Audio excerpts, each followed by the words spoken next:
Hey everyone, welcome back to the Deep Dive. Today we're diving headfirst into something that's, been making headlines, and for good reason. The Yeah. U.S. and China.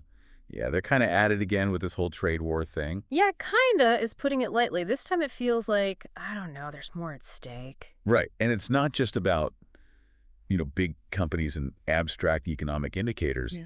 If you're here in the U.S. listening to this could actually hit your wallet, like what Mm. you pay for stuff at the store, your job, the Mm. whole economy even. Absolutely. It's that interconnected. Yeah. So we're going to really try to break this down for you, especially what it means for us here in the U.S.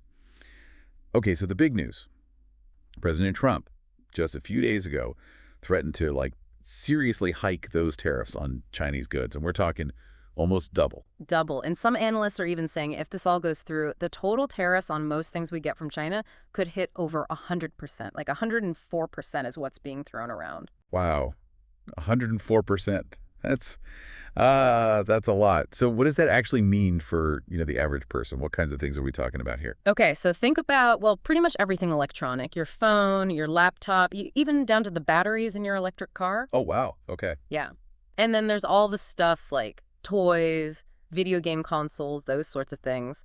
But it even goes deeper than that, like industrial components, screws, boilers, things like that. Yeah, basically everything. Basically, yeah. And the crazy part is, this isn't some far-off threat. These tariffs could go into effect by Wednesday. Wednesday, this Wednesday. Yeah. That's like just a couple of days from now. Exactly. So obviously this is a pretty aggressive move by the U.S. How's China responding to this? Are they, backing down at all? Nope, not really. If anything, they're digging in their heels. I mean, they've come right out and said they're ready to fight to the end. Fight to the end, that sounds serious. It is. This isn't the first time the U.S. has hit them with tariffs, and they haven't exactly taken it lying down in the past either. Remember back when they slapped their own tariffs, like 34% on U.S. goods? Oh, right, right. Yeah, and then Trump threatened another 50% on top of that if China retaliated again. So it's like, you hit me, I hit you harder, and so on.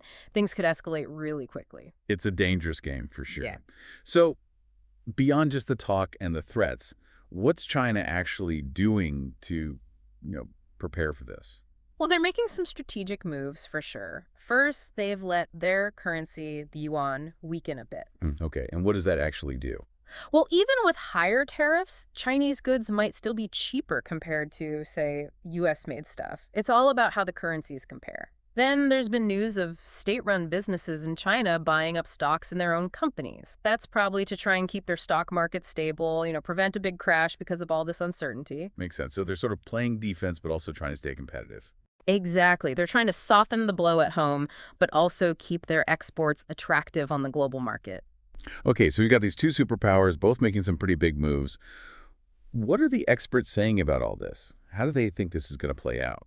Well, there's definitely a sense that this isn't going to be pretty. Alfredo Montefiore-Hilou, he's from the conference board, and he thinks China's not going to back down and lift their own tariffs. I don't know. It's about appearances, really.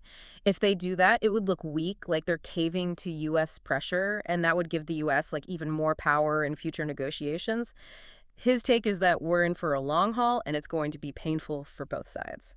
So not exactly an optimistic outlook. No, not really. Any other perspectives we should know about? Yeah, there's Mary Lovely from the Peterson Institute. She's got this interesting take, saying it's basically become a game of who can take more pain. Right, like the idea of both sides benefiting from trade, that's kind of gone out the window.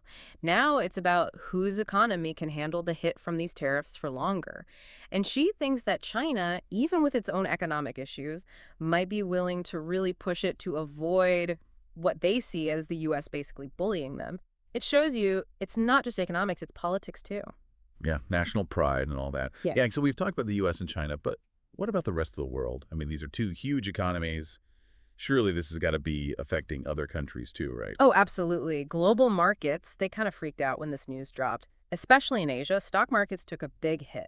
And it's not just about the US and China. Vietnam and Cambodia, they're also facing huge potential tariff increases. We're talking like 46% for Vietnam, 49% for Cambodia, on top of the potential 54% for China. Whoa, those are some massive jumps. Yeah, and it's all happening so fast. These countries don't have much time to adjust, to figure out new trade deals or how to manage their supply chains. It's chaos. Yeah, that sounds like a recipe for disaster. It could be. Deborah Elms from the Hinrich Foundation, she brings up a really important point. She says, okay, what happens to all those Chinese goods if they get like almost completely shut out of the US market? They're not just going to vanish. They'll probably end up in other markets like in Southeast Asia. So now you've got these countries already dealing with their own tariff problems, suddenly flooded with even more competition. It's a ripple effect. So basically, the whole global economy is feeling the tremors from this trade war. Pretty much, yeah. Okay, so let's bring it back home to the U.S. again. We've talked about the kinds of products that might get hit, but what about the bigger picture? How could this affect the U.S. economy overall and, our wallets? To understand that, you got to look at the trade imbalance between the US and China. In 2024 alone, the US imported something like $438 billion worth of stuff from China. But we only exported about $143 billion back to them. That's a huge difference. Right, a big trade deficit. Exactly. What that means is when tariffs go up, those costs, they get passed down the line. First to the businesses here that rely on those Chinese goods, and then to us, the consumers, in the form of higher prices for pretty much everything. So that new phone or those cheap clothes we're used to, they might not be so cheap anymore. It's very likely, yeah. And it's not like US companies can just, snap their fingers and find new suppliers overnight. There just aren't enough alternatives for all the stuff we get from China. Plus, it's not just about the physical things we buy. The US and Chinese economies are also intertwined in other ways, like investments, online trade, data flow, all that. Tariffs are just one part of a much bigger and much more complicated story. Yeah, it's like a tangled web, and we're just pulling at one thread. So shifting gears a bit, what's the real motivation behind all this? I mean, why this big tariff push now? What are the political goals at play here, and how could this affect relations between the two countries? Roland Raja from the Lowy Institute, he makes a really interesting point. He says this trade war feels different from previous ones. Like, the goals aren't as clear and it's way more unpredictable. So what's different this time? It's hard to say for sure, but China has a lot of options for how they can respond, and not all of them involve tariffs. They could devalue their currency even more or make things difficult for U.S. companies operating in China. That could have some pretty serious and unpredictable consequences. So it's like a chess game, but with higher stakes. Exactly. Is there any hope for a peaceful resolution here? Like, are either side talking about negotiations? There have been reports that China's open to talks, but some experts, like Deborah Elms, are worried that the U.S. might be overplaying its hand. They think the U.S. might be underestimating China's determination to stand its ground. And then you have China's state media, like Xinhua, calling the U.S. actions naked extortion. They've even brought up speeches from past U.S. leaders who are against tariffs. Wow, so they're really digging in using history to make their point. Yeah, they're not backing down.